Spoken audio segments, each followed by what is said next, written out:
Hi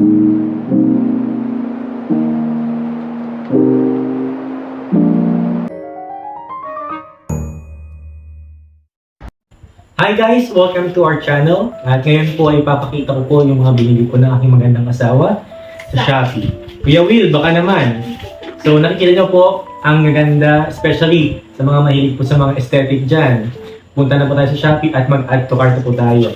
Yung link po pala makikita nyo mamaya sa description box. Ilalagay po namin. Quality po talaga ito. We make sure po. Pag-ilong ko na lang bala. Sure po kami na matitibay po yung mga gamit nito. Pag-umpisahan po natin, yung una po namin nabili dito is yung ating kitchen utensils. Ganda po, tingnan nyo. 10 piraso po, 10 pieces. Usually yung mga iba po is mga 8 pieces lang. So yung bili po namin sa ating 10 pieces white wooden kitchen utensils ay 1,170 for wooden. Oh, lalaki, di ba? Yes. Ang lalaki po nito at ang gaganda tingnan. Tinatawag na pang-mix or mixer? Pangbate. Pangbate. Twist. Ang laki. Yung next po natin ay yung ating pong lalagyan ng baso. Very aesthetic po talaga. Ito po, wood po yung kanyang hawakan. Kasya po dito, anin po na glasses. Ilalagay po namin yung link, sunod-sunod po ito. Okay? Every item. So, tingnan nyo po yung quality niya. Ang ganda. Next po natin ay yung ating tissue holder. Ano po kahoy lang. Ito po ay isang tissue holder wrap. So, ilalagay nyo po yung tissue dito. Aesthetic. Aesthetic din po. Wooden type. Ganda. At ito po ay nagkakahalaga ng 109 pesos. Sa halagang 109 pesos po, meron na kayong wooden tissue wrap. At yung next po natin ay etong salt and pepper grinder. Tingnan nyo po, sobrang kinis at sobrang ganda. Okay. Now, ito po yung gamitin. Ilalagay nyo po yung salt dito or pepper, tapos ganyan nyo lang ikot-ikutin nyo lang po yan. Ganyan. Talaan! Saan ka pa? Add to cart mo na yan! At yung next po natin mga ka-shellmates, ay ito pong ating kitchen gadgets. Akala nyo po yung computer na may gadgets. Siyempre yung kitchen meron ding gadgets. Tingnan nyo po ang gaganda. Very aesthetic. Ang bibigat. Wooden pipe po. Wood. Literal po na mabigat. Wood yung handle. Okay? Yung handle po is wood. This is how many pieces? 9 pieces of kitchen gadgets po ito. Meron po tayo ditong, papakita ko po sa inyo ha. Meron po tayong slicer po ng pizza. Meron po tayong grater. Diba? See? Ang ganda po. Ang pumili po nito lahat, walang iba kundi yung aking napakagandang asawa. Okay. Yan po pala dito, ito po ay refrigerator organizer. Wow. So Shopee din po ito. And it is only for 216 pesos. See? Nakamura ka na, aesthetic ka pa. Ano yan? Bundle. Yung pabili po ito is bundle. So next stop po natin dito, ito isa po sa mga gusto kong binili niya, ay yung ating ay manual chopper po pala, hindi po crusher. And it is only for 88 pesos. See, 88 pesos ka na. Sobrang mura po at napakaganda ng quality niya. Sobrang tibay po. Wow. Ang ganda pa tingnan. Next po natin yung ating tinatawag na dapalan. Sobrang mura. Unsa kamando, ito po ay sobrang mura at napakaganda. Wooden type din po. Kahit ipukto ko pa sa ulo ko. Sobrang tibay po, napakaganda, aesthetic. Add to cart na yan. Huwag nyo nang hintayin na maubos pa. Okay, next po natin ay yung ating mga wooden picture frame. So for example, kayo po ay nag-celebrate ng inyong birthday or kayo po ay kinasal, pwede po ilagay dito yung ating mga picture. Okay, napakaganda po. Wooden type po siya. So, ilan nga po ito? 4 yung maliliit. So, meron po kami niling 4 na maliliit at isang malaki. A4. Isang A4 size po. Pakita ko daw po yung A4. Dadan! Oh, dahan-dahan. Baka mapagalitan tayo. Okay, ito po yung A4 wooden frame natin. Very aesthetic. Here, so card nyo na yan. Next po natin is yung ating squeeze bottle. Hindi po ito dede ng mga bata, hindi po ito beberon. Ito po ay tinatawag na squeeze bottle. Ano po yung purpose nito? Pwede nyo po lagyan ng mayonnaise, ng ketchup, at then i-squeeze nyo lang po. Buksan lang po natin, lagay nyo po dito. Sobrang ganda po niyan. Sobrang ganda mo ito. See? Aesthetic din po.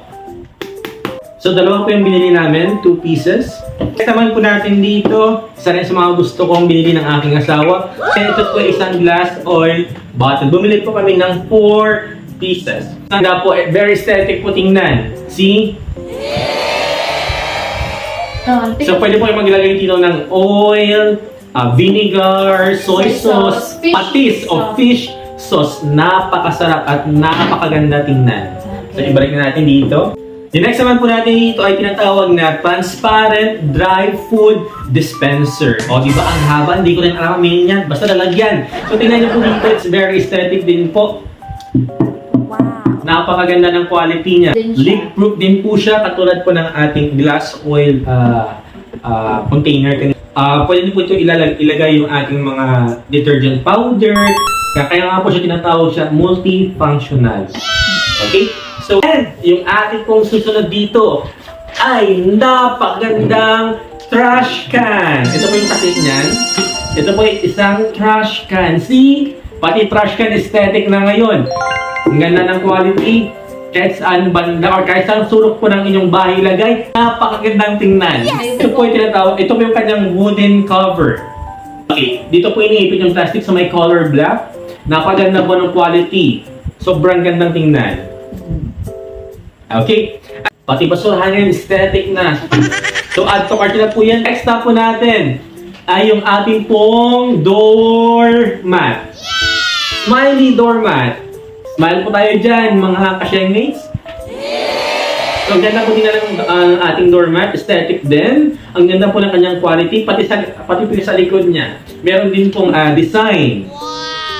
Ang ganda po ng kulay. Pwede po siyang ilagay sa inyong kwarto, sa CR, sa may pintuan po ninyo, or kahit saan. Okay, basta mailagay niyo po siya. So, i-add to cart na po ito lahat. And then, i-check out nyo na po. Next naman po natin ay yung ating napakagandang multi-purpose na timba. Meron po siyang rope. Ang ganda po tingnan. At meron po siyang partner pala na aesthetic din po na tabo. See? Yes!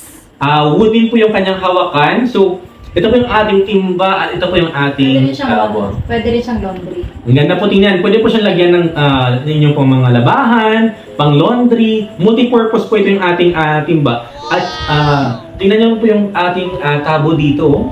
Sobrang ganda. Yan. Pero syempre, mas maganda pa rin yung aking asawa.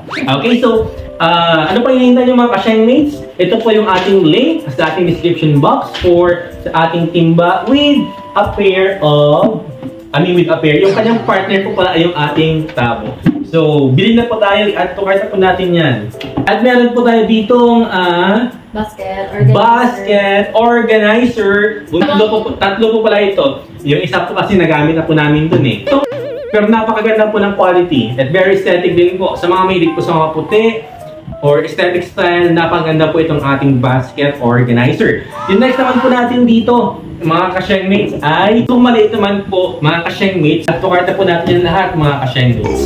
At punta naman po tayo dito sa ating last kitchen essentials po natin. One of the best na nagustuhan ko rin po is yung ating pong stainless steel wooden fork, spoon, and chopstick. Tingnan niyo po ito. Napakaganda. Very aesthetic din po. See, pati kutsara at mga, ano tawag dito? kutsara, tinidor, pati yung chopstick. Aesthetic na ngayon. See? Sobrang ganda. Wood po yung kanyang hawakan. Okay. Ito po ay 4 pairs. So, 4 po na tinidor at 4 rin po na kutsara. Papakita ko po sa inyo yung ating pong chopstick. Napakaganda po ng ating chopstick. See? Sa mga mahilig po dyan mag-sanggipsal or sa mga feeling Korean po dyan, ito po yung ating link para bilhin niyo po, okay? And then, murang-mura po yan. At yung ating pong pinaka-last na kitchen essentials, especially po, kailangan po ito ng mga hirap mag-separate. Separate po ng itlog, ha? Yung ating egg yolk separator. Tama ba? Mura. Murang-mura po. Yung isa? RH. Murang-mura po. So, dalawa po yung binili namin, pero yung isa po is worth 19 pesos. See, pwede niyo po dito basagin yung ating pong itlog. Okay? Itlog po. Okay? So may last item pa pala ako, kami nabili ng asawa ko sa Shopee, yung 5-layer metal rack organizer. At ito yung color puti. Puti yung pinili ko kasi nga yung ating theme nga ay wood and white, puti, team puti at team kahoy. So dyan, pinagtulungan na namin yan, natapusin, kita nyo naman, kita-kita pang malaki katawan ng aking asawa. Sobrang init po kasi niyan, kaya nakaubad siya. So pagpasensyahan nyo na, huwag nyo napansinin nyo na lang yung binili namin na metal rack organizer. So, ikaw mismo yung magbubuo, mag-assemble, alam nyo na, it's either mabubuo nyo o masisira yung relasyon nyo. At ayan, dyan namin ilalagay yung mga storage organizer namin, tsaka yung mga pagkain o ano pa mang pwede mailagay. Kayang-kaya niyang dalhin yung mga more than 50 kilograms. Ayan, assemble namin dyan. Yan yung last item. Lalagay ko na lang din po sa... A few inches later. So mga ka-Shengmates, maraming salamat po sa pagsama niyo po sa akin at panonood po sa aming vlog. Again, I just wanna thank my beautiful wifey Yubu. Ang gaganda po talaga na kanyang mga binili. Quality po talaga ito, mga ka-Shengmates. We assure you po na napakatibay po at napakaganda talaga ng ating mga gamit dito. And maraming salamat po talaga Shopee. Kuya Will, baka naman. Okay, again, pakitingnan na po yung ating description box. Nandiyan po yung mga link ng ating mga kitchen essentials. Maraming salamat po ulit. At ito po pala si Francis Valentin III, ang asawa po ni Giselle Jimena Valentin. Mga ka-Shengmates, maraming salamat po. See you next time!